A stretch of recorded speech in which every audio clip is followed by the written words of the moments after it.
En Radio Santa Rosa, hagamos lío con el Papa Francisco. Por nuestra culpa la tierra ha sufrido un gran deterioro. La hemos dañado y la hemos saqueado. No la hemos sabido respetar ni cuidar, y tampoco a nuestros hermanos y hermanas. Hemos olvidado que somos custodios y administradores, y hemos ofendido al Padre bueno que vela sobre todas sus criaturas. La presente pandemia nos está enseñando que solo si estamos unidos y haciéndonos cargo los unos de los otros, podremos superar los actuales desafíos globales y cumplir la voluntad de Dios, que quiere que todos sus hijos vivan en comunión y prosperidad. Que Dios los bendiga. Gracias, Papa Francisco. Radio Santa Rosa. Buenas nuevas en tu vida.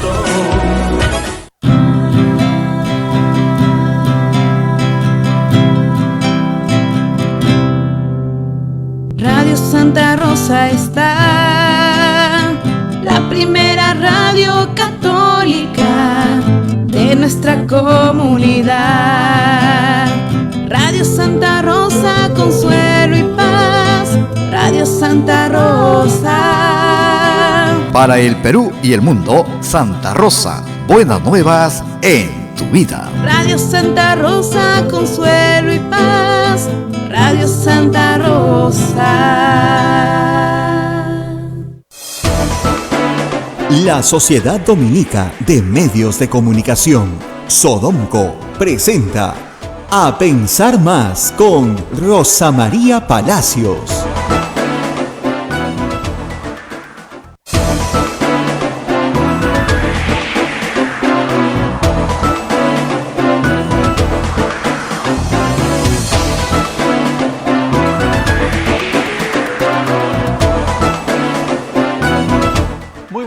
Señoras y señores, bienvenidos a Pensar Más con Rosa María Palacios a través de las emisoras de la Sociedad Dominica de Medios de Comunicación.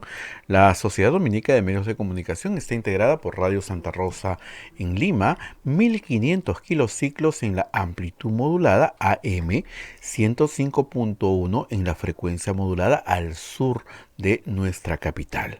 También Radio Santo Domingo en Chimbote, Radio San Martín en Arequipa, Radio Veritas Cusco, Radio Cepagua en Ucayali, Radio Quillabamba en la Convención, donde nos ven por su plataforma televisiva, y Radio Madre de Dios en Puerto Maldonado.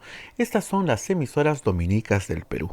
También Radio Huánuco en Huánuco, Radio La Voz de Ayacucho en Ayacucho, Radio Pública en Puno, Radio San Valentín en Lampa, Radio Moro en Ancash, Radio Cumbre en Huancayo, Radio Milenio en Satipo, Radio Estación Solar en Abancay, Radio Oriente en Yurimagua, Radio Los Ángeles en Cajamarca, Radio Activa en Cerro de Pasco. Y AM Tagua nos ponen podcast en el Perú y en el mundo, los aplicativos móviles, el Facebook de Radio Santa Rosa, los canales de YouTube de Sodomco y de Radio Santa Rosa. Ahí se cuelga el programa, la página web de Radio Santa Rosa, www.radiosantarosa.com.pe. Hoy es 20 de enero del año 2021 y ya saludamos a Rosa María Palacios. Rosa María, muy buenos días. Muy buenos días, Abel, muy buenos días a todos nuestros oyentes aquí en el Perú y en el mundo entero. Bueno, nos levantamos con noticias internacionales importantes. Hoy, juramentación del nuevo presidente de los Estados Unidos, Joe Biden, luego de una accidentadísima campaña y una accidentadísima post-campaña, llega a la presidencia de los Estados Unidos heredando problemas tan graves como los que tenemos en el Perú, y algunos con el mismo origen. Hereda una crisis sanitaria sin precedentes para los Estados Unidos. Ayer superaron los 400.000 fallecidos. Para que se hagan una idea, esto es más sumado que todas las guerras que ha librado Estados Unidos fuera de su territorio. Si se suman los fallecidos en la Segunda Guerra Mundial, en Vietnam y en Corea, más o menos, no se llega a los 400.000 muertos. Es una cifra inmensa para un país inmenso también, es verdad, pero sin precedentes. A esa crisis sanitaria, que no termina, se ha empezado un agresivo programa de vacunación. Ya se han vacunado a 10 millones de norteamericanos, pero tienen que llegar más o menos a 20 veces eso. Todavía están lejos del objetivo y esa probablemente sea una de las primeras tareas de Biden, acelerar la vacunación en todos los estados de la Unión. Luego hereda una crisis económica generada por la pandemia, no de la gravedad de la nuestra, pero ciertamente una crisis que ha puesto en el desempleo a millones de norteamericanos. Y finalmente una crisis política que se manifestó en la negativa de Donald Trump a aceptar su derrota, a pedir reconteos de votos en varios estados, a litigar más de 60 litigios que perdió en todos los niveles, incluso con jueces conservadores, republicanos. Es decir, Donald Trump perdió la elección, eso está claro, y perdió por mucho, y nunca quiso aceptar. Esa falta de aceptación, esa reiteración de que le habían robado la elección, llevó el 6 de enero a sus partidarios a cometer un acto de sedición, tratando de impedir la toma de posesión de Joe Biden y haciendo destrozos en el Capitolio que costaron la vida de 5 personas. A todo esto añádase que Donald Trump en sus últimas horas ha estado dando perdones presidenciales a más de 143 personas. Hay que señalar, sin embargo, que los actos de sedición en los Estados Unidos, a diferencia del Perú, sí tienen castigo. Y fueron los revoltosos identificados por el FBI y están siendo llevados a un procesamiento que esperemos sea riguroso, veloz y contundente, para que se entienda que la democracia no puede ser asaltada por un grupo de vándalos, que fue lo que pasó el 6 de enero en el Capitolio. Instigados, y esa es la gran discusión, instigados por un presidente que alegaba que él había ganado las elecciones y que le habían robado la elección. Instigados, aleccionados y realmente creyentes de que así era, y que por esa razón tenían que ellos con sus manos ir a recuperar la democracia. Son grupos minúsculos dentro de Estados Unidos, hay que decirlo, pero no por ello no menos radicales, y que tienen algunas ideas, imaginarán ustedes, contra América Latina, contra la migración, contra los que tenemos el color de piel un poquito diferente, en fin, llenos de prejuicios, de racismos. Grupos muy de ultraderecha son los que han apoyado a Donald Trump, que ha tenido una retórica durante sus 4 años confrontacional y negacionista en algunos casos incluso de la enfermedad, del COVID, y que tiene como su mayor responsabilidad el resultado de muertes que estamos viendo, que él negó desde el principio y hoy se va, deja la presidencia, dejando 400.000 muertos en los Estados Unidos. Desde 1856, estaba viendo las noticias hoy en las cadenas americanas, un presidente no va a la juramentación de su sucesor. 1856, siempre ha asistido el presidente que se va a la juramentación del sucesor, y eso garantiza una transición suave, una transición en pro de la democracia, no de demócratas o republicanos, sino en pro de la democracia. Pues Trump no irá. Otra de las tradiciones que se rompe el día de hoy. También hay que decirlo, la juramentación se hará como siempre en las escalinatas del Capitolio, pero sin público. Normalmente esta es una ceremonia que tiene muchísima presencia popular. La ciudad de Washington se vuelca, incluso gente que viene de muy lejos para ver la juramentación en el mall, esta área muy bonita en Washington, para observar desde ahí cómo juramenta el presidente de los Estados Unidos. Pues esta vez, no solo por razones sanitarias, que son muy importantes, sino también por razones de seguridad, no habrá más que 1,000 invitados, la familia y los partidarios más directos del señor Biden, algunos expresidentes demócratas también estarán ahí, pero nadie más. No va a haber normalmente la fiesta popular que hay, pero se transmitirá, por cierto, por televisión nacional. En el reemplazo de las personas se han colocado 200.000 banderas de los Estados Unidos para representar esa presencia. Y anoche también en una ceremonia muy emotiva en Washington, también en el mall, en lo que se conoce como The Pond o la fuente, digamos, delante del monumento de Lincoln, se encendieron las luces, se iluminó todo, en recuerdo justamente de los fallecidos por coronavirus, los fallecidos en el último año por coronavirus, herencia dura que le toca administrar a Joe Biden y que tendrá que resolver pronto. Entre las primeras medidas que se esperan de un gobierno de Biden son medidas sobre migración. La posición de Trump siempre fue de cerrar las fronteras, de impedir la migración, de regularla hasta el límite de prácticamente no promoverla. Biden tiene ideas diferentes, no va a construir un muro con México, no está interesado en perseguir a los latinoamericanos, pero hay que decirlo, tampoco crean que tiene una posición de puertas abiertas. El Estado americano, al margen de si eres republicano o demócrata, tiene una política migratoria y esa política no va a cambiar. Es una política que promueve la migración legal, ordenada, de acuerdo a los intereses y a las necesidades de los Estados Unidos. Así que eso tampoco es que vaya a cambiar demasiado, pero sí la retórica cambia.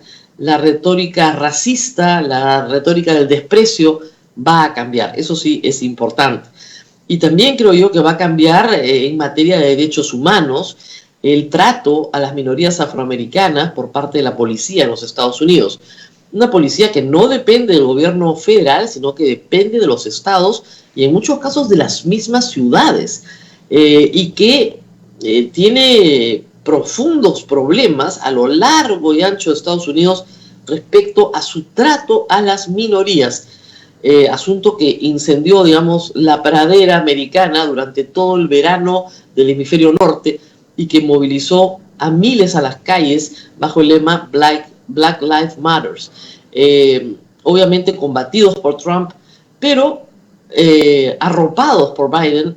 Me imagino que esperarán cambios en materia de protección de derechos humanos en los Estados Unidos, un asunto que ha estado muy descuidado en los últimos años. Así que así están las cosas. Son pocos los presidentes que no repiten el plato en Estados Unidos.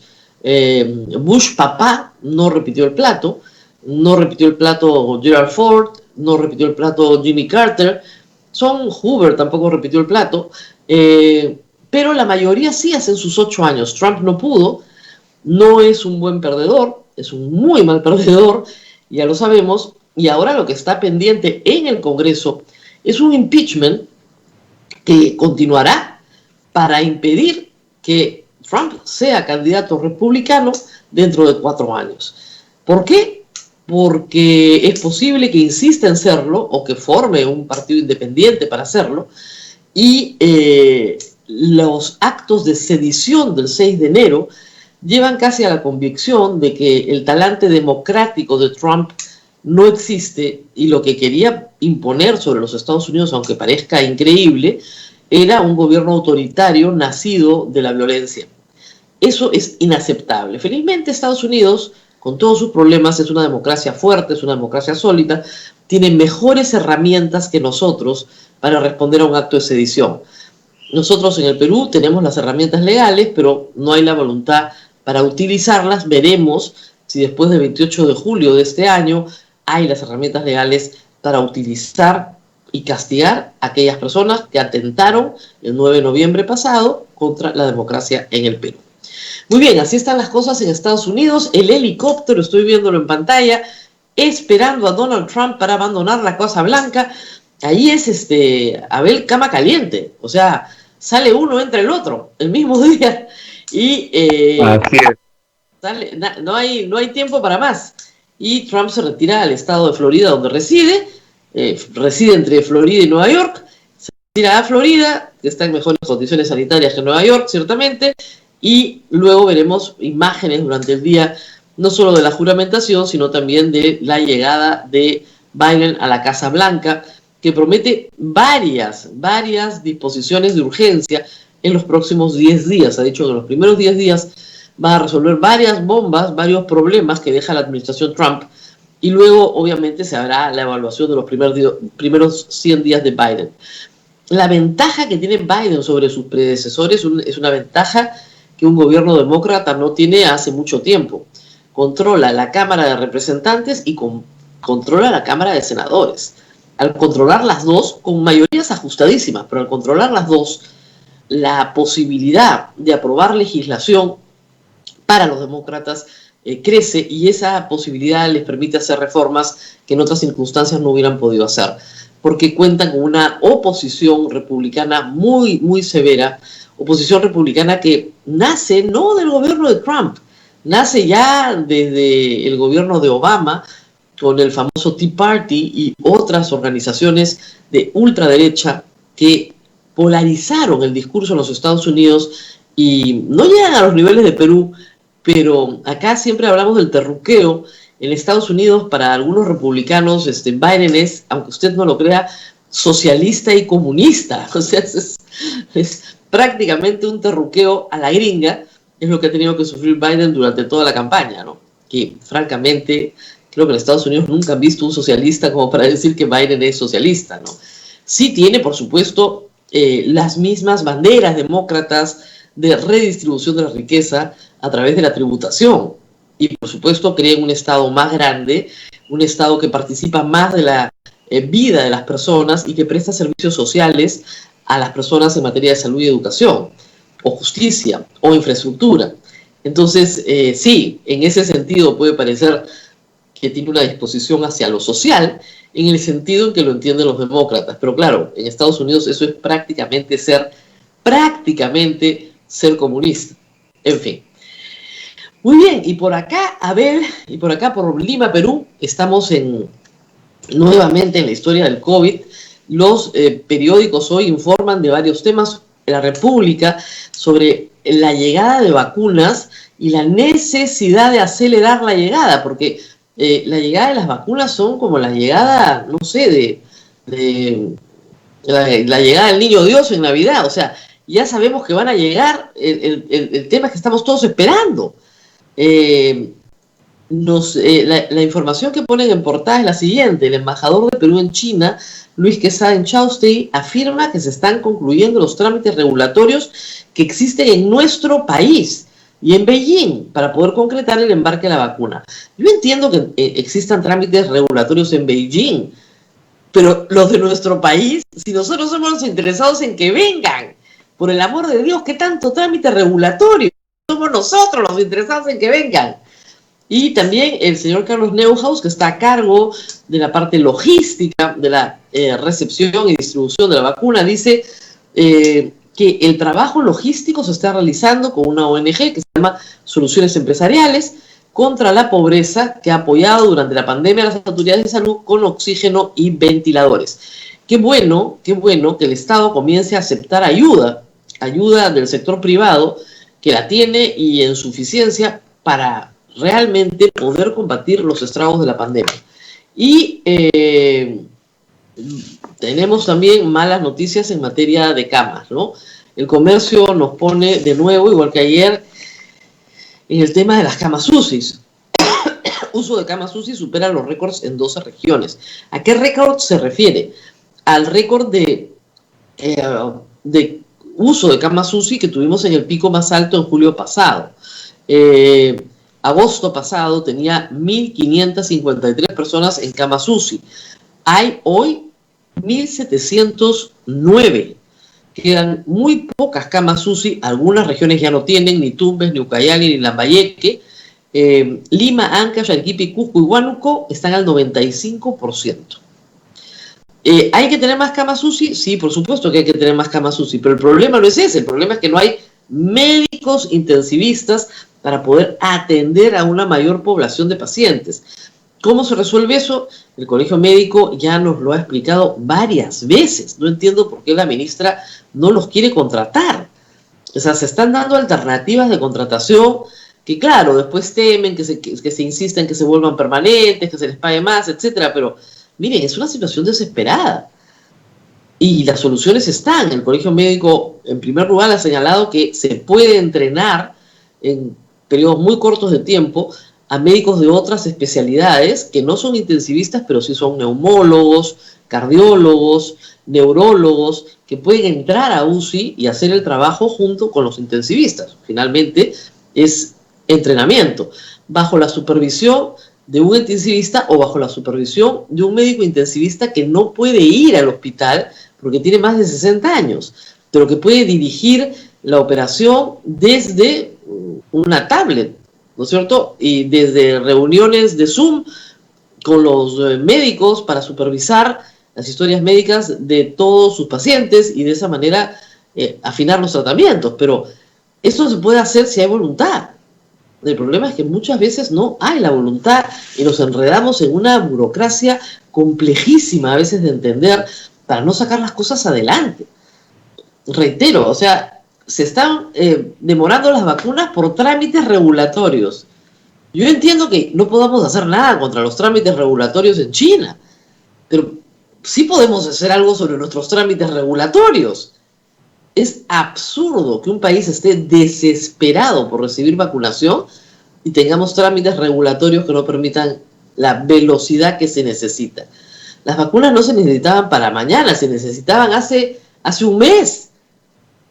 Hace un mes que América Latina en distintos países ya está vacunando. Hace un mes, fines de diciembre, después de Navidad, empezó la vacunación en Costa Rica, en Chile, México, Argentina. Están vacunando ya. No a la velocidad que se debe vacunar, no con todas las vacunas, pero vacunando ya. Solo poner 1 millón de vacunas le va a demorar al Ministerio en logística más o menos un mes. Tienen que volar. Hay muchísimo trabajo por delante y muchísimos enfermos que esperan. Y mientras tanto a cuidarnos, a encerrarnos, a no movernos de donde estamos. Pero la vacuna debería estar ya aquí. Y yo tengo confianza en que la presidencia de Biden, un hombre que sí cree en la ciencia y sí apoya las soluciones científicas, le dé un impulso a la investigación, un impulso mayor a la investigación, porque ya comienzan a llegar noticias, no de vacunas. Rusia ya ha producido 3 vacunas distintas, sino de curas, de medicamentos que pueden curar la enfermedad. Hoy tenemos en portada una noticia que se ha repetido varias veces durante la pandemia. La investigación en alpacas, por ejemplo. Especialistas peruanos evalúan desde agosto las capacidades de las moléculas de las llamas para neutralizar el coronavirus. Esto es una investigación de larga data, pero es una investigación del Instituto Nacional de Salud. Obviamente están todavía empezando, pero probablemente, así como esta, hay muchísimas investigaciones en el mundo entero. Estados Unidos lidera a través de sus laboratorios de investigación, investigaciones de este tipo, y probablemente podamos tener una vacuna primero, pero luego una cura, eso demora un poco más, en 1 o 2 años, que simplemente neutralice la enfermedad y podamos regresar a una vida un poquito más normal en cuanto a nuestras relaciones sociales, ¿no? ¿Qué es lo que más extraña? La gente tal vez no extrañe otras cosas, pero la vida social es muy importante para los seres humanos. Y perderla de la forma en la que la hemos perdido hace que la vida sea más difícil para todos, incluso para nuestros candidatos, ¿no? Que están en muchos dilemas porque no saben cómo hacer para hacer campaña en estas circunstancias. Así estamos. Lamentablemente no es fácil salir adelante en estas circunstancias, no es fácil hacer una campaña presidencial. Miren ustedes lo que ha pasado en los Estados Unidos, ha sido bien complicado, pero en esas circunstancias no queda más que tener paciencia, aunque exista poca. En el campo educativo, Abel, ayer han habido debates muy, muy interesantes, un debate que creo que vale la pena en otro momento darlo, en un momento menos trágico como este, con los problemas de estrechez presupuestal, y es el tema de los colegios de alto rendimiento, un proyecto que creo que ha sido exitoso, que ha logrado que miles de chicos de zonas muy pobres del país sean valorados por sus capacidades intelectuales y se les dé la oportunidad de tener una educación secundaria de 3º, 4º y 5º y media del mejor nivel, y que puedan entrar a universidades privadas de muy alto nivel e incluso conseguir becas para estudiar fuera del Perú. Esto ha sido muy aplaudido, pero sabemos perfectamente que beneficia a una minoría, a unos 30.000 estudiantes, no a los millones de estudiantes que tiene que atender el Estado. Y ahí viene la pregunta difícil, ¿no? Un chico en COAR, en los centros de alto rendimiento, cuesta 5 veces más o 7 veces más que un estudiante en la educación básica regular administrada por el sector público. Entonces, se está gastando mucho dinero, bien gastado, no digo que no tenga resultados, porque los tiene, muy buenos, pero estás formando una élite, y muchos países lo hacen, toman esa decisión, pero al costo de no formar a todos. Lamentablemente, Ricardo Cuenca, ministro de Educación, se ha encontrado con una situación que él no buscó, no tenía ninguna intención de desmantelar a los COARs, pero el problema es el siguiente: el presupuesto aprobado antes de que él llegara no incluye una nueva promoción de estudiantes que ingresen al tercero de media este año. No hay concurso este año, y el año pasado no hubo concurso, y no hay concurso este año porque no hay forma de pagarlo. No lo pusieron en el presupuesto. Los chicos que están estudiando actualmente en los centros de alto rendimiento van a seguir, por supuesto, su cuarto, quinto de media sin ningún problema, de manera virtual, como lo han estado realizando. Pero no hay una nueva promoción porque no pusieron el presupuesto. Y como él dice, yo no me puedo inventar el presupuesto para hacer un concurso por el cual no estoy autorizado. No es que quiera tumbarse los COARs, sino que simplemente no puede. Están tratando de buscar alguna solución temporal, pero en todo caso va a ser una solución temporal hasta que no se modifique el presupuesto. Y la discusión, de nuevo, es una discusión de fondo bien interesante. ¿Gasto todo el presupuesto de manera igual para todos los estudiantes o separo parte del presupuesto y le doy una ventaja a un grupo reducido de estudiantes, pero que son una élite intelectual? Ayer puse élite intelectual en Twitter y qué bárbaro, ¿no? No entendían. Y me daba pena porque eran chicos que decían que habían estudiado también en centros de alto rendimiento y lo único que tenían que hacer era abrir el diccionario.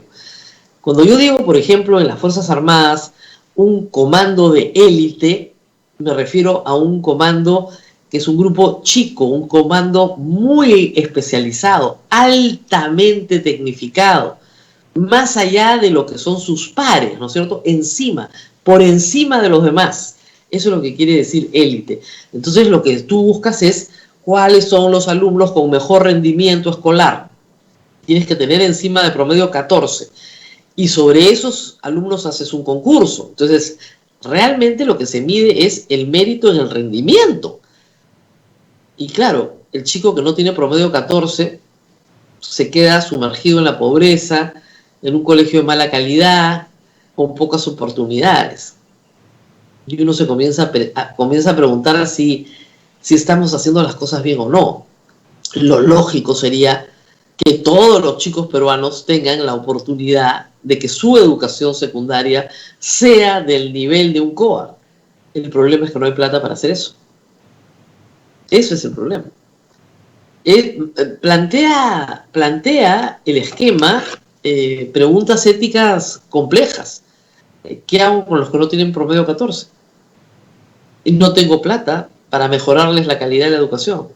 Pero puedo salvar a los que mejor rendimiento tienen y catapultarlos por encima de toda expectativa y generarles una movilidad social pues impresionante, ¿no?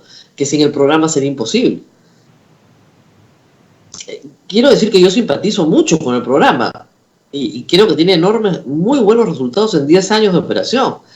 Pero reitero, plantea preguntas éticas difíciles. ¿Ha funcionado? Ha funcionado. Muchas regiones del Perú demandan que estos centros de alto rendimiento estén en su región, para que los chicos no tengan que viajar fuera de su región. Y quieren que se multipliquen por todo el país. Pero no es tan fácil. Cuesta, y además cuesta no solamente porque hay que traer profesores especializados, profesores muchas veces contratados de manera temporal.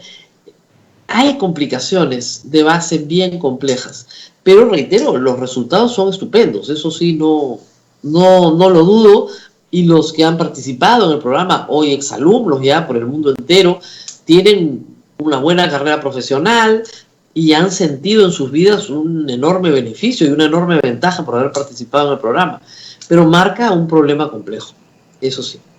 No sé, Abel, ¿tú qué piensas del sistema? Tú eres maestro, sabes más que yo. Bueno, yo también pienso que la calidad educativa debe mejorar para todos. No se puede formar un grupo privilegiado, ¿no? Creo que la mejoría debería ser para todos. Y bueno, ¿qué hacemos? Si no hay plata este año... Pero hay que aclarar que ese presupuesto fue aprobado antes que entre el ministro Ricardo Cuellar. Claro, no es responsabilidad de él. Mire, eso se va a achacar por ahí. Claro, la frazadita es chica. Entonces uno tiene que escoger si se tapa los pies o si se tapa el pecho. Pero la frazadita es chiquita. Entonces tú tienes que ver más o menos cómo haces para cubrir a todos con la misma frazadita. Ese es el problema. Y más recaudación no va a haber en el 2021. Eso hay que tenerlo claro. Después de lo que ha pasado en el 2020, difícil que tú eleves la recaudación. Ese saludazo a la bandera que aprobó APP de poner que la educación recibe el 6% del PBI nacional, como si el Estado manejara el PBI nacional, ¿no? Un disparate constitucionalizado sigue siendo un disparate. Eso no va a funcionar. Ya sabemos que es un saludo a la bandera. No es un problema de cuánto. El 6% del PBI es algo así como, creo que el 40% del presupuesto nacional. Tendrías que desaparecer las Fuerzas Armadas, la policía, qué sé yo, algo grande para poder cumplir con eso. Eso no va a ocurrir porque no tiene cómo ocurrir, es un disparate. Y se les explicó que era un disparate en todos los tonos, ¿ah? Pero en fin, ¿qué vamos a hacer? No es que no quieras darle 6%. ¿Por qué el 6% del PBI? ¿Por qué no el 10% del PBI? ¿Por qué no el 30% del PBI? ¿No? O sea, un tercio de lo que el Perú genera se va para educación. Ojalá, pero no funciona así. ¿Se dan cuenta? El Estado no genera el PBI. El Producto Bruto Interno se genera de la actividad de los privados. Yo no puedo atar un presupuesto de educación, lo ato a un número que viene de la producción nacional de privados. Solamente en APP se les ocurren esas barbaridades. Y esas son las que promueven, esos disparates son los que promueven y los convierten en ley. En reforma constitucional, ojo, imagínense. En fin. Bueno, esperemos que tengamos a partir del próximo año, a partir de este año, a partir de julio de este año, un mejor congreso que el que tenemos, aunque las cosas están difíciles, ¿verdad? Muy bien, a ver, siendo las 8:33, ya veo que el presidente Trump salió de la Casa Blanca, está yendo a la de Andrews y se va a Florida. Sin pasar por el Capitolio, sin saludar a su sucesor. Me imagino que se convertirá en su más férreo opositor a partir de ahora. Pero nosotros tenemos que ir también a la política nuestra. Va a estar con nosotros esta mañana el señor Ciro Gálvez. El señor Ciro Gálvez, si ustedes no lo saben, es candidato presidencial. ¿Por qué movimiento? Por el partido RUNA, Renacimiento Unido Andino. Vamos a estar con él en un ratito. Muy bien, Abel, hacemos la pausa en este momento. Así es, Rosa María, hacemos la pausa y volvemos con el candidato a la presidencia de la República por el movimiento RUNA, el doctor Ciro Gálvez. Volvemos. Sodomco, Sociedad Dominica de Medios de Comunicación. Antes, para hacer su tarea, María tenía que recorrer un largo camino hasta la biblioteca más cercana. Ahora que tiene HughesNet, el internet satelital número 1, solo camina a la sala de su casa para tener acceso a la mejor educación. HughesNet te ofrece planes desde 20 megas, Wi-Fi incorporado y más datos para estar siempre conectado. Visita internetsatelital.com.pe y recibe el primer mes gratis. HughesNet, el internet satelital que llega donde otros no llegan. Aplican términos y condiciones. Sodomco, Sociedad Dominica de Medios de Comunicación.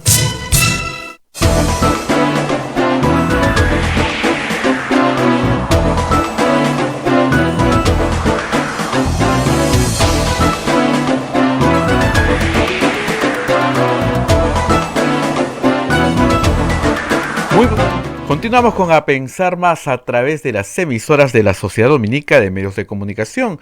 Nos están escuchando en Lima a través de Radio Santa Rosa, en Chimbote Radio Santo Domingo, Arequipa Radio San Martín, Cusco Radio Veritas, Ucayali Radio Cepagua, La Convención Radio Quillabamba, Puerto Maldonado Radio Madre de Dios. En Huánuco nos están escuchando por Radio Huánuco, Ayacucho Radio La Voz de Ayacucho, Puno Radio Pública, Lampa Radio San Valentín, Ancash Radio Moro, Huancayo Radio Cumbres, Satipo Radio Milenio, Abancay Radio Estación Solar, Yurimaguas Radio Oriente, Cajamarca Radio Los Ángeles, Apumaqui Estéreo, AM Tagua. Nos ponen podcast en todo el Perú y el mundo, y los aplicativos móviles y el Face de Radio Santa Rosa, la página web www.radiosantarosa.com.pe.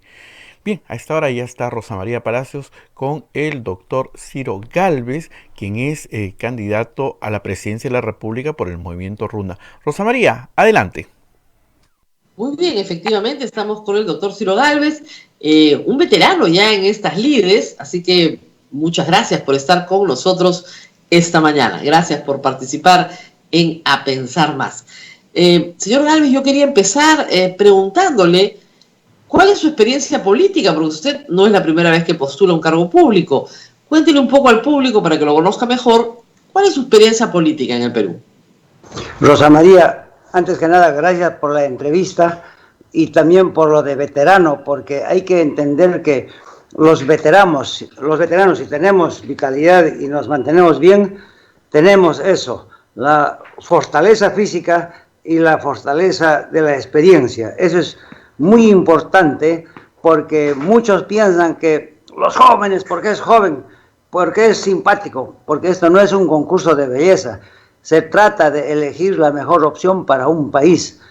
Bueno, mi experiencia política, yo he candidateado la primera vez en el 2001, nadando contra la corriente. Yo represento ese pensamiento tahuantinsuiano de los pueblos originarios, que es antagónico al pensamiento occidental de los políticos de la República y de la derecha. Obviamente estaba previsto que yo no tendría éxito, porque yo tampoco me he metido nunca con financiamiento de mal origen ni con los políticos corruptos. Yo me mantengo con honor, con dignidad. Nunca he cedido mi partido en vientre de alquiler, nada. Yo asumo con valentía, con los medios que tengo, representando a esos 12 millones de peruanos de las comunidades campesinas y nativas que están excluidas por el Estado. La siguiente vez, todo desanimado, participé por simplemente el deber de participar en el 2006, igual. Pero yo no me rindo, no importa. Yo no aspiro a ser solamente pasar la valla ni ser gobierno, sino iniciar el cambio histórico que el Perú necesita, con una inclusión política, económica, social y cultural real de las comunidades campesinas, de los pueblos indígenas al Estado, con una inclusión económica real, que salga de eso de que el Estado paternalistamente solamente le da dádivas, no, sino que se le reconozca sus derechos económicos, como es el derecho al subsuelo de sus territorios donde están las mayores reservas mineras del Perú, el derecho a al mundo financiero, están excluidos. Más del 95% de la población rural no tiene acceso al sistema financiero, y el derecho también de incluirse a la economía de mercado, que también están totalmente excluidos, sin posibilidades de comercializar a precios justos sus productos. Bueno, después del 2006 ya no volvió a participar en una contienda presidencial. ¿Pero en qué contienda ha participado? ¿En alguna otra? No, en ninguna. Yo saqué un comunicado en la República diciendo que, como no habían condiciones para que el pensamiento del Perú originario pueda competir en política, me retiro temporalmente hasta una nueva oportunidad. Y dejo constancia que jamás voy a vender mi partido, ni voy a ceder el cargo de candidato presidencial, no porque yo me sienta autosuficiente, sino por una cuestión de dignidad, de honor, porque la mayoría de candidatos hoy lo hacen con vientres de alquiler, con partidos prestados que ni siquiera saben el nombre del partido por el que están candidateando.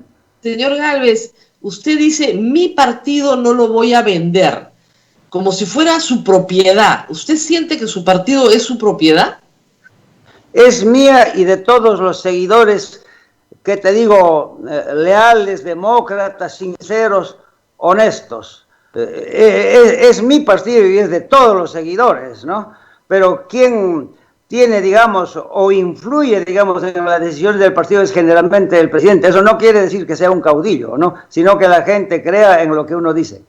Se lo pregunto porque el señor Richard Arce había anunciado su precandidatura con mucho entusiasmo, un congresista que había hecho un buen trabajo, un buen papel, apreciado por el público, muy conocido, justamente por tratar de darle el acceso a Salvador Solar el día que se disuelve el Congreso, y que tenía ideas como las suyas, muy modernas respecto a la economía de mercado, que venía de la izquierda también. Pero él apareció con nosotros en un programa y nos contó que, bueno, le habían jugado sucio en realidad, y que no lo habían dejado ni siquiera competir en la democracia interna del partido. ¿Qué pasó? El estatuto del partido dice que 1 año mínimo de antigüedad para candidatar a la presidencia, y él se había afiliado, creo que faltando una semana para el cierre de las inscripciones. Entonces, por otro lado, él no representa el pensamiento andino. Manam ñogay kojinachu mamita, yangatam chaytay tallagarimaj kasja. Bueno, estoy diciendo que lamentablemente él no cumplía los requisitos y presentó también la inscripción de su plancha. Después, el plazo tope era el 21 de octubre, claro, y él, señor Gálvez, hizo el 30. Yo entiendo que usted quería ser el presidente, el candidato y no él, pero se lo hubiera dicho antes, ¿no? O sea, le hubiera dicho, no, hermanito, aquí no hay sitio para ti, arriba nomás tu carro y ándate a otro lugar. Manan, y ya está. Con 3 manans bien puestos, el señor no se presentaba. Pero ¿por qué le hicieron creer que sí ustedes estaban interesados? Nadie le hizo creer. Él es un hombre pensante, sabe, es excongresista. Y el detalle es que él no representa el pensamiento de los pueblos originarios. Él es de izquierda. Señor Gálvez, nosotros no somos de izquierda, Rosa María. Nosotros no somos marxistas. Él viene de Verónica. Él viene del marxismo, ¿no? Ok, pero, digamos, para no tener este desencuentro público, mejor es decirle, oye, ¿sabes qué? No tienes nada que ver con nosotros, no te aceptamos por la inscripción porque tú eres de otro partido, no nos gustas, no nos gusta tu pensamiento, ¿no? Pero lo dejaron correr varias semanas y al final lo desembarcaron. Entonces, usted lamentablemente aparece en esto como un caudillo. ¿O no es un caudillo? Rosa María, más pareces abogada de Arce que una entrevistadora. Te suplico mantener siempre la imparcialidad. Habría que documentarse un poquitito más sobre cómo han sido las cosas. Yo no decido la inscripción de los candidatos en el partido, como en ningún otro partido. Hay un comité electoral nacional y el jurado nacional de elecciones, el pleno en última instancia, decidió que no procedía su candidatura. Eso no es, y es evidente que a usted no le gusta su presencia ni su candidatura, pero usted ha dicho, es mi partido y yo no lo vendo a nadie.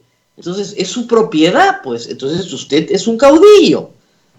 Ofrecen dinero por ceder la candidatura presidencial, ofrecen dinero por todo.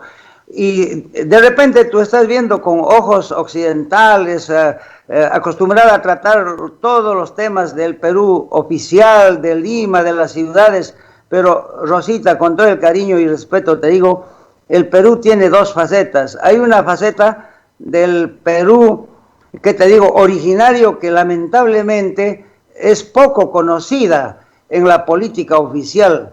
Entonces yo te suplico, no sé, pero yo te digo con todo el cariño y con todo yo nunca he sido un caudillo, un mandamás, y todos sabemos que en los partidos venden candidaturas, alquilan como vientre de alquiler. Entonces eso hay que pensar. Entonces eso es lo que yo quiero, mantener la unidad.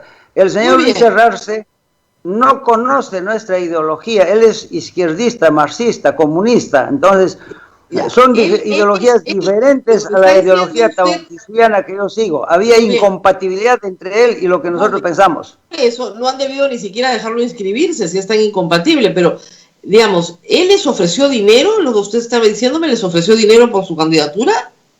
No, no en ningún momento, pero te estoy comentando que es así en todos los partidos. No nos hagamos a los ingenuos, ¿no? ¿Y a usted alguien le ha ofrecido dinero por su partido? Sí, sí me han ofrecido, claro que sí. Mucho dinero en muchas oportunidades. Pero yo no estoy por el dinero. Ok, pero ¿nos puede contar quiénes le han ofrecido dinero? ¿Qué candidatos actuales, por ejemplo, le han ofrecido dinero? Mira, los mafiosos, los delincuentes nunca dan facturas, se cuidan mucho, pero es que es así, no nos hagamos a los ingenuos. No, pero le pregunto, ¿algún candidato a la presidencia de la República actual? Sería bueno saberlo. Claro que sí, pero yo no puedo precisar nombres precisamente porque me metería, digamos, en problemas y tantas cosas. Tú sabes que eso es así, Rosita. No, es que no sé, lo que sé es que uno no puede hacer una acusación tan grave sin dar nombres y sin dar hechos, fechas, cómo, cuánto, dónde. Es una acusación grave, entonces hay que sustentarla. Yo no estoy acusando a nadie, lo que estoy diciendo que es así en la política. Yo te sugeriría leer este libro, La teoría del renacimiento andino, yo soy el autor. Entonces ahí te va a decir muchas cosas. Muy bien. Ahora, usted ha dicho 3 cosas que no son ni muy tahuantinsuyanas. Por ejemplo, ha dicho que las comunidades, los pueblos andinos, tienen que ser propietarias del subsuelo. El subsuelo, la propiedad del subsuelo, es una teoría anglosajona. O sea, los Estados Unidos, Inglaterra, le dan la propiedad del subsuelo al que tiene la propiedad del suelo. Es una tradición nórdica, bien alejada del tahuantinsuyo, la verdad. Muy útil, no la discuto, pero implica un cambio y una revolución en la forma en la cual se administran los bienes. En el Perú el subsuelo es de propiedad de la nación, no del Estado, de la Precisamente nación. la política es para eso, para cambiar la constitución, para establecer nuevas formas de organización del Estado, porque es así, para eso es la política, Rosita, y es una paradoja precisamente por eso que tú dices, que las comunidades campesinas, teniendo tantos recursos, sean los más pobres. Entonces hay que solucionar esto, porque esa forma de ver el derecho de propiedad es la que precisamente ha traído esta crisis terrible en el Perú. O sea, usted traería el sistema de derecho de propiedad de los Estados Unidos al Perú. No de los Estados Unidos, sino que en la época del Tahuantinsuyo, cada ayllu, hoy comunidad campesina, era dueño de todos sus recursos, del suelo, subsuelo, recursos hídricos, todo. Y obviamente tenemos que reconocer el derecho legítimo y sacarlos de la pobreza, porque ahora se dice, son comunidades pobres, es que mamita ama ari chayna, piña cuichu, mana yachan kichurimas casca tapas, mama ya poloxo. Bueno, estoy diciendo en quechua, Rosita, que ese es el problema, que entre los peruanos no nos entendemos. Son 12 millones de peruanos originarios, la mayoría quechuahablantes, y no nos entendemos con la otra faceta del Perú oficial. Me parece muy interesante, que usted se dirija a ellos en quechua. Más adecuado para el Perú. No, me parece muy interesante que se dirija en quechua, porque algo le entiendo, pero sobre todo sus oyentes lo van a entender más, porque nos escuchan en quechua en todo el Perú. Pero a lo que regreso es a lo siguiente. El derecho de propiedad que usted quiere para los peruanos, no me estoy oponiendo, me parece muy interesante, es un derecho de propiedad que implica una revolución jurídica. ¿Por qué? Porque es el derecho de propiedad que tienen los Estados Unidos, que tiene el Reino Unido. Los países que hemos sido colonia de España, es decir, todo el sistema latinoamericano, tenemos un sistema de regalía de derechos del rey. Y en el imperio incaico, le contaré, en el imperio por lo menos, que todo era de propiedad del Inca, no del Ayu. No, es un error tuyo, Rosita, porque así te han enseñado en la secundaria. Yo conozco estas cosas porque lo he investigado a profundidad. Estamos en un error. Esa regalía, hoy que tú dices, por ejemplo, se la pagan al rey, entre comillas, que es el presidente, el poder ejecutivo, el gobierno, y ese gobierno nunca hace llegar esa regalía a las comunidades. Es un rey tramposo que se gasta todo, que se va al bolsillo de muchos políticos corruptos. Y según usted, los incas no cobraban tributos. No había tributos. Disculpe. Según su investigación, los incas no cobraban tributos. No cobraban tributos porque los tributos que se pagaba quedaban en los depósitos públicos llamados tambos y servían precisamente para atender a la propia población en épocas de desastres, lluvias excesivas, sequías, heladas. Somos uno de los países más difíciles geográficamente del mundo. ¿Y quién cree usted que mantenía el ejército del Inca? No había ejército. Cada pueblo se organizaba en momentos de convulsión para sofocar los conflictos que esporádicamente podía surgir en algún lado. Precisamente esa es la explicación equivocada occidental que nos han dado, nos han confundido realmente, Rosita. Nos han confundido. Yo le recomiendo la lectura de la doctora Rostorovsky. Yo creo que lo va a ayudar muchísimo a iluminar sus investigaciones. Pero Rostorovsky también estudia desde la visión occidental. Yo estudio desde la visión andina de los pueblos originarios. Ya. O sea, María Rostorovsky no sabe mucho. No sabe mucho, efectivamente. Ella tiene una misma visión occidental como todo. Es que no te rías, Rosita, tienes que ser más honesta de no hacer quedar mal a tus entrevistados, por favor. Es el punto número 1 del periodista, ser imparcial y mantener siempre la cortesía.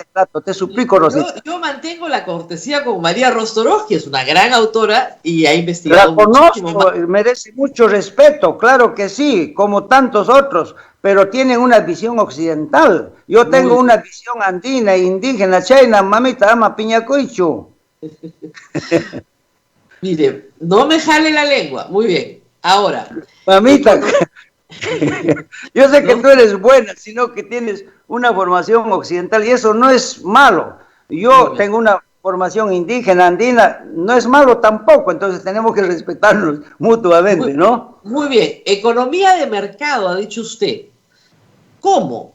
¿Por qué quieren meter a la gente que vive tan feliz en la economía de mercado? Economía de mercado para el Tahuantinsuyo. ¿Qué es eso? Estamos en lo que tú has dicho, en la economía de mercado, y todos los peruanos tienen derecho a acceder a eso. Mira, el 95% de la población rural no tiene acceso a un crédito en el sistema bancario y no tiene tampoco la oportunidad de distribuir, de vender sus productos agrícolas a precios justos. Es injusto, por ejemplo, de que el Estado peruano actual promueva el consumo de la papa importada y permitir que se pudra la papa en las chacras de las comunidades campesinas. En las comunidades nos pagan hasta 20 céntimos por kilo y eso es excluirle, es cerrarle las puertas al campesino de acceder al mercado. ¿Por qué cree usted que pasa eso? Yo creo que tiene que reorganizarse totalmente las instituciones del Estado. La actual república ha sido fundada solamente por los peruanos descendientes españoles, que en el año 1820 no eran más del 10% de la población nacional. En ese año la población era aproximadamente de 1.900.000 eran indígenas de las comunidades quechohablantes y 100.000 eran descendientes españoles. La república la fundan solo ellos, manteniendo los pueblos originarios en la misma situación de subalternidad a la que habían sido confinados por el coloniaje. Y esa situación se prolonga hasta ahora, en una situación obviamente en que los peruanos descendientes españoles ha aumentado más o menos al 60% y la población indígena es el 40%. Entonces, ese Estado está diseñado solamente para esos peruanos, sin la participación de estos pueblos originarios, y es por eso que en las comunidades campesinas no existe sentimiento de pertenencia al Estado, y es por eso que siempre hay una oposición a lo que decide el Estado. Esto se nota en el problema de las minas, por ejemplo, Conga. El Estado que no se entiende con las comunidades campesinas de Congo. Un poquito después, el Estado contra las comunidades indígenas de los aguajunes, de Bagua, el Baguazo. Actualmente el problema de Fuerabamba, de las Bambas, el Estado con todo su poder, policías, soldados, ministros, congresistas, embajadores, cardenales, que no solucionan nada, enfrentándose a un pueblo inerme con su ropa típica, su costumbre, su idioma originario. Muy bien, ¿cómo haría usted para solucionarlo? Usted es presidente del Perú y le toman la carretera en Chumbivilcas. Muy bien, ¿cómo hace usted para solucionarlo? Primeramente, actuar con total transparencia y honestidad. Explicar a ambas partes que necesitamos entendernos entre los peruanos, hacer lo que hacían los incas, la armonía, armonizar con todos, ¿no? Tenemos que encontrar puntos de coincidencia, pero para eso hay que entenderle a estos pueblos por qué se rebelan, ¿no? Entonces, el problema es, como te decía hace un ratito, entre peruanos descendientes españoles y peruanos indígenas no nos entendemos, hablamos otro idioma, tenemos otra forma de pensar.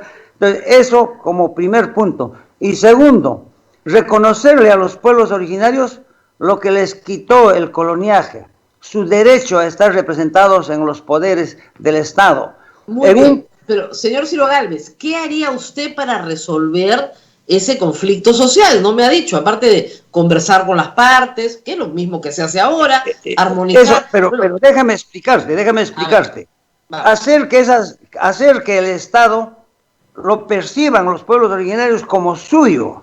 Te dije hace un ratito, en las comunidades campesinas no hay sentimiento de pertenencia al Estado, lo ven como una institución extraña, hasta enemiga, ¿no? Entonces, hacer de inmediato que los pueblos originarios estén representados en ese Estado, para que se sientan parte de él. ¿Cómo? En lo político, yo siempre he dicho que si en el Perú son 30% de las comunidades quechuas, el 30% de congresistas de la República deben elegirlo los propios quechuas entre candidatos empadronados como comuneros calificados activos. Si los aymaras son el 5%, entre comuneros calificados aymaras elijan el 5%.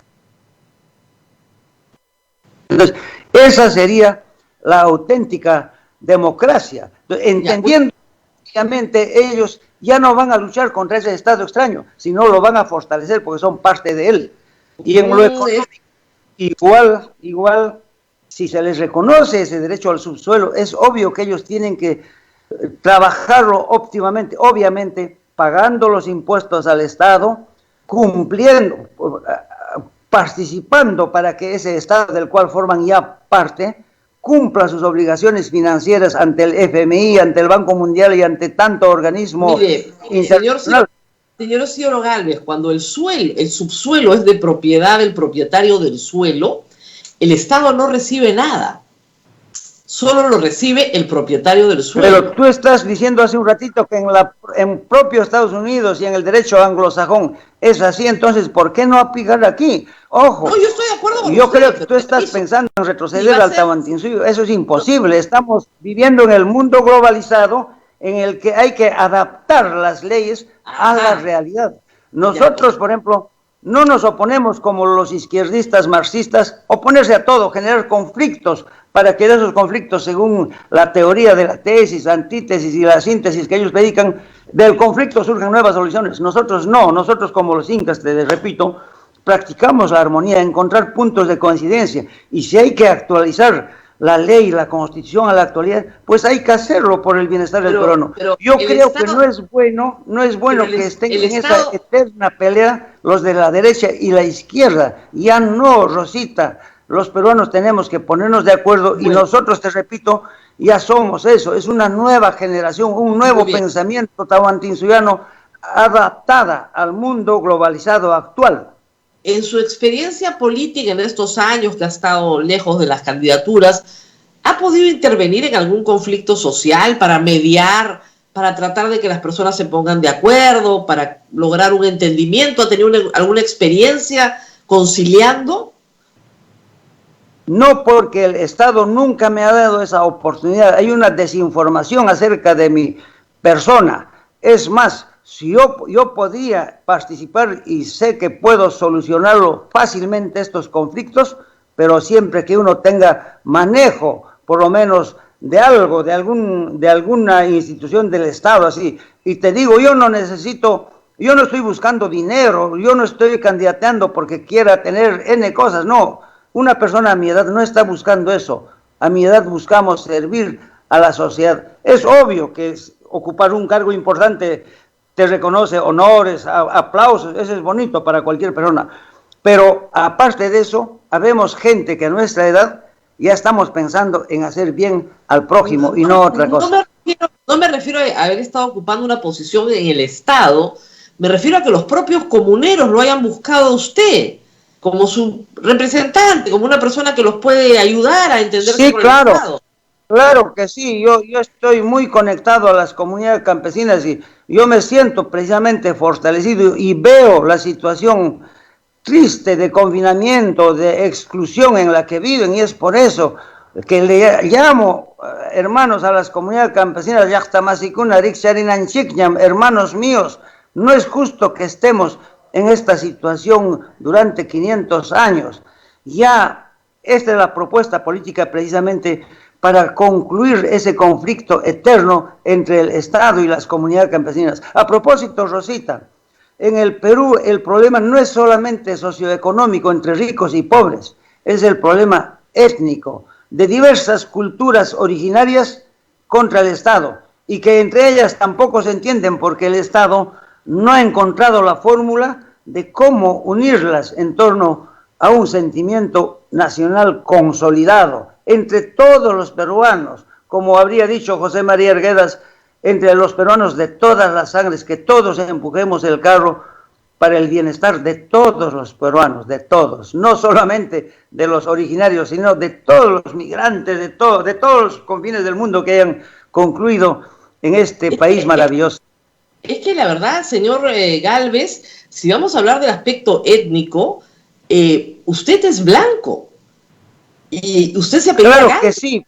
Blanco, así es, pero eso, lo que tú dices es racismo. Lo que nosotros estamos hablando es de la multiculturalidad, en que todo el Estado moderno, mira, te voy a decir, incluye a todas las sangres. Si tú ves el caso de Estados Unidos, es el país más diverso del mundo, pero no hay conflictos porque el Estado ve más o menos para todos. Ahora, yo soy blanco, pero yo no tengo la culpa si un español de esos corruptos, de ese tiempo, no los buenos, haya violado a mi abuela y yo salí medio blanquiñoso y con un apellido español, pero mi sentimiento, mi idioma, mis costumbres, yo haga, mamita, runa si mi rimag mi cani, comunerum cani, comunidad nipe, chaipe, muñargani, yo he nacido, he crecido ahí y tengo ese sentimiento. Y te aclaro que nosotros, los runa, ya no somos las comunidades campesinas manipuladas por el marxismo. Nosotros estamos sistematizando nuestros propios conocimientos, nuestra propia ideología, que es totalmente distinta al marxismo. Háblenos un poco, señor Gálvez, háblenos un poco de su biografía. ¿Dónde nació usted? ¿Dónde se crió? ¿Dónde estudió? Háblenos un poco de sus datos biográficos para que la gente lo conozca un poco más. Nací en el distrito de Salcabamba, crecí en Surcuamba, es otro pueblo un poquito más allá, y ya después, en segundas nupcias, me casé con una campesina comunera de la comunidad de Santa Rosa de Palca. Hace 20 años, ahí tengo 4 hijos. Nosotros somos comuneros calificados activos.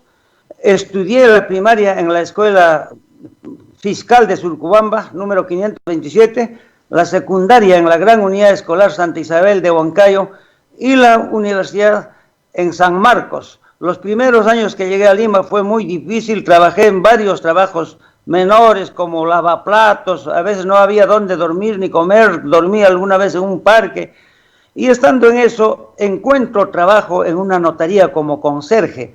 Ahí se me prendió la lucecita de estudiar Derecho. Estudié en San Marcos en las noches, no asistí mucho a las clases porque los burros que le llamábamos los ómnibus llegaban en 1 hora hasta la ciudad universitaria. Yo salía a las 8 de la notaría, pero compensé eso con copias, con separatas, y salí buen abogado, concursé para notario en Huancayo y gané tengo más de 36, ya voy a tener 36 años como notario, entonces creo que es un indicador, por lo menos, Rosita, de que es una persona confiable en un cargo tan delicado. Entonces, ¿cuántos años tiene usted ahora? Yo tengo 72, soy abogado, soy máster en antropología jurídica, miembro vitalicio de la Federación Interamericana de Abogados, su sede en Washington. Entonces, eso es lo que me da una visión amplia de ambas facetas del Perú, Rosita. ¿Cuántos hijos tiene? ¿4? ¿Cuántos hijos tiene? Mire, tuve un primer hijo siendo joven, es un hijo de la aventura que muchos jóvenes lo tienen. Después tengo 3 hijos en mi matrimonio primero, lamentablemente mi esposa falleció y últimamente me casé en el año 2001, ya van a ser 20 años, tengo 4 hijos, tengo una bebita de 2 años y medio, estoy con toda la juventud y para afrontar este reto político, Rosita. Yo he sido atleta, he sido corredor, eso me mantiene vital. ¿Usted ha sido corredor fondista de los de largo? De largo aliento, sí, yo tengo la suerte de conocer a los grandes atletas del Perú.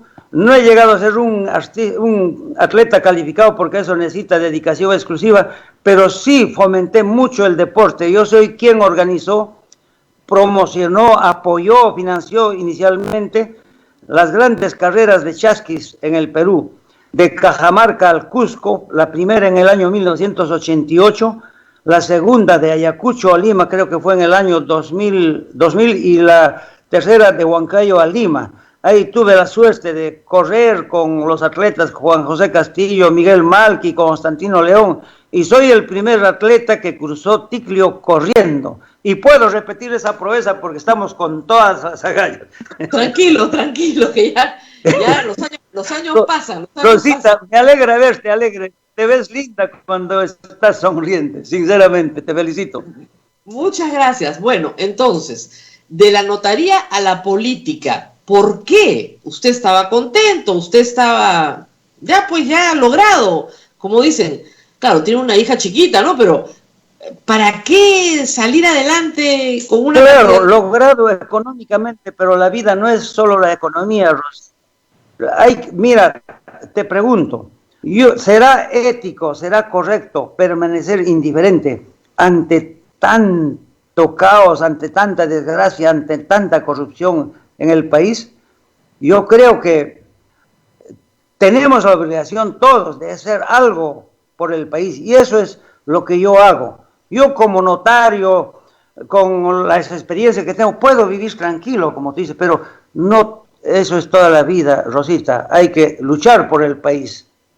Muy bien, entonces, desde el punto de vista de su ideología política, ¿cómo vivió esos años, primero en San Marcos y ya después en Huancayo, conviviendo con movimientos marxistas radicales como Sendero Luminoso, que tanto daño hicieron? No se escucha bien, qué lástima. No, le preguntaba cómo vivió la época de la subversión. Usted estuvo en una zona roja, en una zona caliente.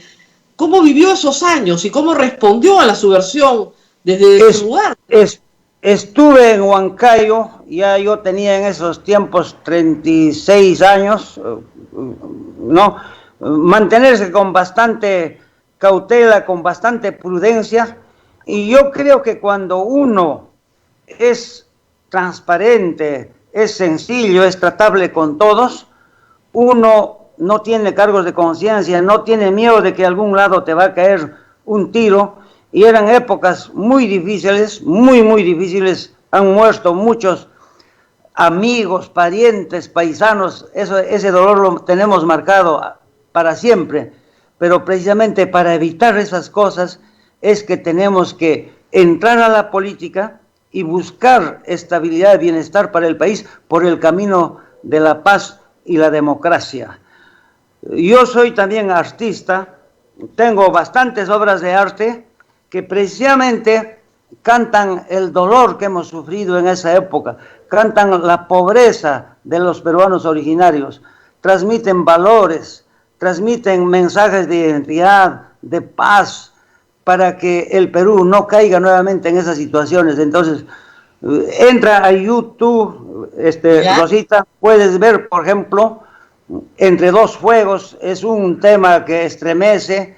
Hay otro tema también, ¿dónde estará la justicia? Maipira justicia. Hay otro tema, ¿quién nos está matando? Se refiere a la contaminación que nos está matando. Y el Estado en el Perú hace poco o nada con esto que ya nos ha dicho que 10 años más, lo advirtió la ONU, si se incrementa la temperatura ambiental en 1 grado centígrado y medio, van a morir millones de personas. Entonces son cosas tan profundas. Ese video inclusive se viralizó, llegó a varios millones de gente.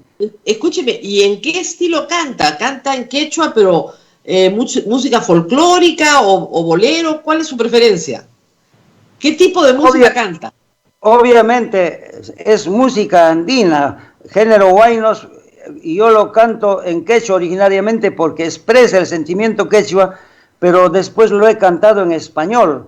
Yo con todo cariño te voy a hacer llegar unos ejemplares de mis obras. Como te digo, no son canciones de farándula ni de bohemia, son canciones que transmiten valores. Por ejemplo, hay otro tema, Padres Separados, relata, ese sí es un tema moderno y que compete a todas las culturas, que como los divorcios no afectan a los esposos, sino a los hijos. Mira, es una cosa tan triste que es bueno verlo, son videos, ¿no?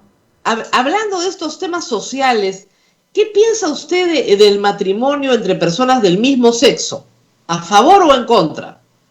Mira, hay que respetarlos, pero también pedimos que ellos nos respeten a la familia tradicional. Nosotros representamos a la familia tradicional, a la familia cristiana, sea católica o evangélica. Yo soy casado y tengo que defender, obviamente, a mi familia, ¿no? Pero respeto a los demás porque estamos en un país democrático. Claro, pero usted no aprobaría una ley de matrimonio homosexual. Mira, lo que yo digo es que hay dos cosas que nosotros hemos aprendido, que un hijo nace de un varón y de una mujer, no nace de 2 varones o de 2 mujeres. Dios nos ha hecho así. Ya, entonces no estaría de acuerdo. Y hay cosas, yo no estoy diciendo eso, yo estoy diciendo que hay que respetar, Rosita linda, por favor. Yo les respeto a todos. O sea, si yo le digo, usted es presidente del Perú y le traen la ley, la autógrafa para que usted firme el matrimonio entre personas del mismo sexo, ¿usted firma esa ley o la observa? Bueno, si ya lo aprobó el primer poder del Estado, es obvio que el Poder Ejecutivo tiene que refrendarlo. Pero hay una cosa, mira, estas cosas tan delicadas tiene que aprobarlo el pueblo en un referéndum. Se habla, por ejemplo, de una nueva constitución. Tiene terror la gente de la nueva constitución, o tienen terror de la pena de muerte. Pero si lo aprueba el pueblo democráticamente, en un referéndum, la voz del pueblo es la voz de Dios y hay que respetarla, hay que obedecerla. Igual eso de la nueva constitución, yo sí estoy de acuerdo con la nueva constitución, pero yo no lo voy a aprobar, no lo voy a redactar, lo tiene que redactar el pueblo representado por sus legítimos representantes, y si es así, entonces se tiene que obedecer, igual de la pena de muerte. Yo propongo la pena de muerte, pero es el pueblo quien tiene que aprobarlo, es el pueblo mayoritariamente. Pero doctor, usted es abogado y es notario. Sabe que en el Perú no podemos regresar a la pena de muerte sin salirnos de la Convención Interamericana de Derechos Humanos. No podemos si el pueblo lo decide, tenemos que retirarnos de San José de Costa Rica. Es la voz del pueblo. El Perú es un país soberano. Rosita, tú eres también abogada, entiéndelo. Pero si el pueblo lo decide, es que no puedes aferrarte, colgarte del saco de Costa Rica. Si el pueblo te está diciendo, retirémonos, eso sería una tiranía, ¿no? Hay que respetar la decisión del pueblo, y eso es lo que no se hace en el Perú. Le recuerdo, usted de repente no se acuerda de esa parte de la Constitución, pero los derechos humanos no se someten a referéndum, porque si se sometieran a referéndum, la mayoría podría declarar, que la minoría sea esclava. Se da cuenta, entonces, los derechos La humanos... pena de muerte existe en el Perú, por ejemplo, para el delito de traición a la patria, y existen en muchos países del mundo que están mucho mejor que nosotros. Mira, te digo, ¿acaso un delincuente, un violador que viola a una niña de 2 años y la mata, acaso está velando por los derechos humanos de esa niña? Rosita linda, entendemos, estamos en otro contexto, estamos en el siglo XXI. Estados Unidos es el país más poderoso del mundo, existe la pena de muerte. Y en los países más industrializados, más poderosos del mundo, existe, pero por decisión del pueblo. Y, te repito, en el Perú existe la pena de muerte, existe actualmente por delito de traición a la patria. Entonces, en caso de guerra exterior, que no tenemos guerra exterior. Solo en caso de... Eso hay que ampliarlo, pero existe, mira, existe en la ley el hecho de que no haya guerra, no es la justificación, pero existe en la ley, Rosita, existe. No sé si hay ahora vienen preguntas del público, Abel, ¿alguna pregunta del público? Así es, Rosa María. Bueno, la pregunta que siempre, yo traslado las preguntas que hacen los oyentes, ¿ha habido golpe de Estado el 9 de noviembre? ¿Usted considera que lo que pasó con el señor Vizcarra fue un golpe de Estado o no? Y de considerar lo que ha sido un golpe de Estado, ¿sancionaría a los congresistas, a los 105 congresistas que propiciaron el golpe de Estado? Yo no diría que es exactamente un golpe de Estado, sino un abuso de poder. Y el abuso de poder también es malo, ¿no? Es delito. Es delito, claro que sí, claro que sí. Es delito. Muy bien. Bueno, muchísimas gracias a nuestro invitado. Sí, Rosa María, sí, el diario El Comercio sacó una relación de congresistas.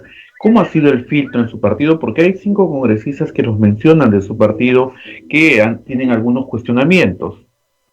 ¿Ya solucionaron todo? ¿Ya conversaron sobre los temas? Bueno, ¿quién hace la depuración y de acuerdo a leyes el Jurado Nacional de Elecciones? En un partido nuevo como Runa, sin recursos, ojo, nosotros no recibimos financiamiento de ningún grupo de poder, es bien difícil dotar de toda la infraestructura al partido. Qué bueno fuera que el Estado nos diera como le da a Fuerza Popular o Alianza para el Progreso o Acción Popular millones y millones de soles, ojo, por financiamiento del Estado para la publicidad. Hoy, por ejemplo, tan injusto que Acción Popular le da como 8 millones, a Fuerza Popular le da 5, al otro a APP le da 7 millones y más. Para publicidad de Runa ha destinado humildemente 1.490.000. Entonces, en una situación tan precaria, sin financiamiento, es obvio que no se puede hacer una expurgada tan minuciosa. Pero ojo, nosotros cuando lleguemos al poder no vamos a gobernar para Odebrecht ni para ningún otro financista, porque nosotros no hemos recibido plata de nadie. Nosotros vamos a gobernar para el interés nacional, para todos los peruanos. Ese es el gran problema, que los partidos que hacen propagandas avasalladoras, hipnotizantes, trabajan con dinero financiado. No nos hagamos a los tontitos, no cerremos la vista ante esto. Y gobiernan para quienes le financiaron. Entonces, eso es lo que el Estado debe financiar a todos por igual. Yo sería de la idea, por ejemplo, que bastaría que un partido logre su inscripción y que el Estado le financie a todos. Que los medios de comunicación entrevisten a todos los candidatos para que el pueblo conozca todas las alternativas. Lamentablemente los medios de comunicación, por X razones, entrevistan solamente a 2 o 3 candidatos, pero a muchos otros no los entrevistan. Eso genera confusión en el electorado, generan corrientes favorables a favor de repente de quién no es el más conveniente, el más capacitado para el país. Y cuando ocurre eso, gana las elecciones el candidato que hizo más propaganda, hipnotizando al pueblo, ¿qué te digo? Obnubilándolo. El pueblo, carambas, cree que es el único Mesías y hay que elegirlo. Pero a los pocos meses se siente desengañado, una vez más defraudado, y comienzan las protestas, la violencia, los bloqueos de carretera, los pedidos de vacancia presidencial, los pedidos de cierre del Congreso. Y esa historia va a ir agravando, Rosita, si no pensamos bien en estas cosas. Nosotros queremos ya que haya paz en el Perú. Yo le invoco a los medios de comunicación, háganle entrevistas a todos los candidatos para que el pueblo conozca todas las opciones. Igual invocación le hago a las encuestadoras. Yo creo que las encuestadoras, para evitar estos problemas de que desinforman, ojo, también las encuestadoras han cometido delitos, por ejemplo, en el caso de Perú Posible de Toledo, en las últimas elecciones que participó él, lo daban como favorito, creo que estaba en el segundo o tercer puesto, y el pobre Cholo no encontró ni el 5% y se escapó a Estados Unidos. Señor Gálvez, creo que no le han explicado la metodología de las encuestas. Las encuestas. Pero ¿cómo entonces ocurren estos errores? ¿Cómo? Ni cuey, mamita más. No es un error, no hay ningún error. El día que se tomó la foto era así. Los humores y las preferencias de la gente cambian. ¿Qué pasó? La preferencia de las personas cambian. Como usted sabe, hoy día usted puede no aparecer en las encuestas, pero mañana de repente aparece. ¿Y qué vamos a decir? Ahora, es sabido, sí, que las encuestas se hacen en las zonas y ciudades donde hay acceso, ¿no? Pero no llegan a los últimos rincones. Pero te repito, Rosita, yo estoy hablando de buen corazón, con la mejor intención, que se mejore el sistema electoral, que la prensa dé entrevistas a todos los candidatos, ¿no? Y que se tenga mucho más cuidado en esto, y también una recomendación al Jurado Nacional de Elecciones y a la OMPE, que actúen con total transparencia, con total honestidad. Mire, recordemos, ojo Rosita, este es un tema muy delicado que te voy a decir. El partido Perú Posible de Alejandro Toledo fue inscrito con firmas falsificadas, demostrado en proceso. La hermana de Toledo, Margarita, estuvo inclusive preso como 7, 8 años.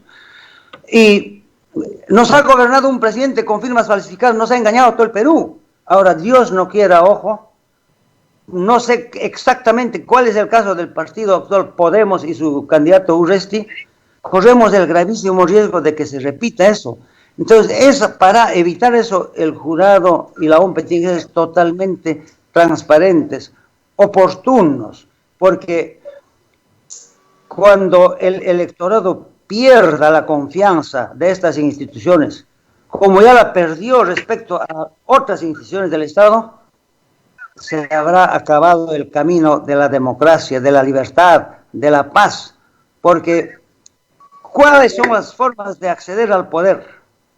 Es la democracia, la libertad, las urnas, cuando hay transparencia. Pero cuando hay dudas sobre el jurado electoral, lo que va a haber es protestas, huelgas, cada vez más violencia.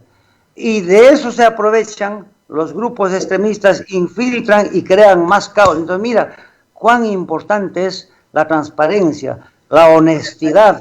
Yo creo que es un llamado que le hago, con mucho respeto a las autoridades del jurado, la OMPE, hermanos del jurado de la OMPE.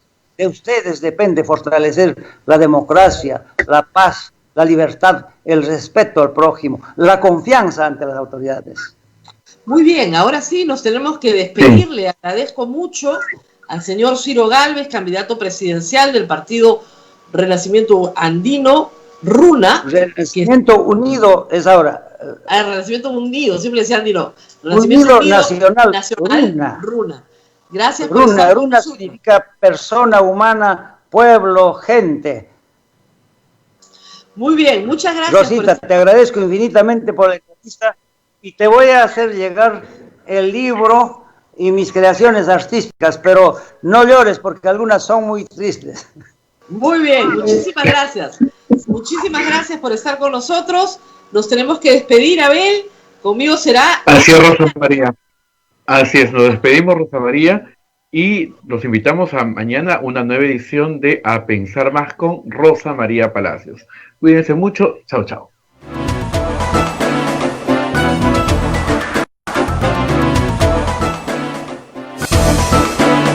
Hasta aquí, A Pensar Más con Rosa María Palacios. Este programa fue producido por La